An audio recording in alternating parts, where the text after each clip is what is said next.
So it's been 3 weeks since I filled my barrels that I used for my water supply. I've got 6 of them mounted underneath here, and they're all tied together at the bottom, as you can see, and that's where the water line comes in to fill the barrels.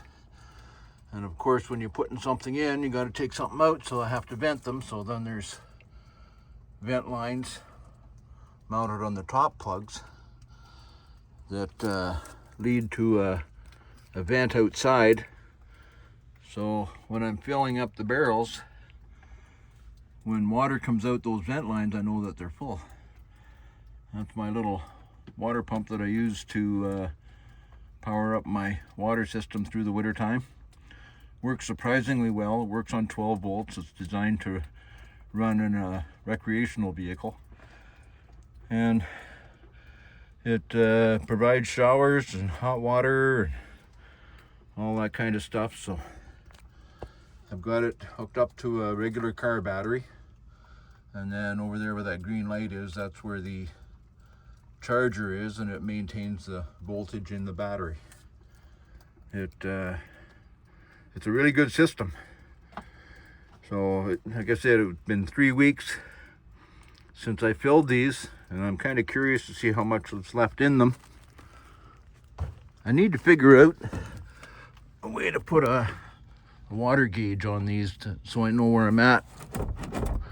Oh, there's still lots in that barrel. Those barrels are up a little higher than the ones on this side, so they would get empty first. So this is the lowest barrel, and it's still almost full. I really don't need to fill them today, but seeing as how it's mild, might as well top them up, because it might be another 2 or 3 weeks before we get another mild day.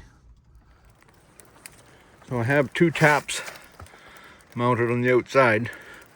This one here is a regular outside water tap. It's a one designed not to freeze, so like when you turn off the tap, the valve is way inside where the heat is. So when you turn it off, whatever water's in this part of it drains out, so it doesn't freeze. Now these ones, this is where it goes to fill the barrels. So, and this is the vent I was talking about earlier.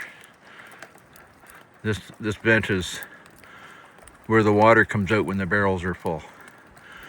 So now what I'm gonna do is I've got a garden hose attached there, and it runs down to the lake, and I've cut a hole, and I've got my little gas powered water pump there to fill up the hose and fill up the barrels. And this is the deepest point in my shallow little bay here, and it gets deep because I'm backing the boat in and out of this boathouse, and it hollows it out a little bit. So this is where I get my water from, and it seems to work out good. So I've got my little 2-stroke pump here. I've got it filled full of gas, and hopefully she'll fire up, provide us water for another winter. Now the next issue I'm going to face is that garden hose. Now I drained it out in the fall, but there's always enough residual water inside the hose to run down to a low spot and freeze. So it's almost +4 here today, so hopefully that's enough. It'll thaw out and I'll be able to get some water through it. Yeah, started right up. I'm gonna go and see if I've got some water.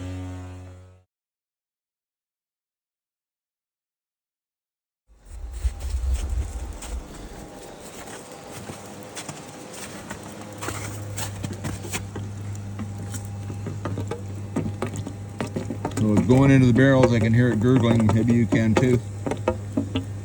And that's air escaping out of the vent tube. Okay, time to go in and dry out. Wait for those barrels to fill. Oh, it's pretty nasty out there. It was raining earlier and now it's starting to snow, so the temperatures must be dropping. I see the wind has switched to the north. And a lot of the snow has soaked up the water on the surface of the lake. It's starting to show wet spots. It's supposed to get cold tonight and warm up again tomorrow, and then Friday I think is supposed to drop through the day. So hopefully this smooths out the ice surface.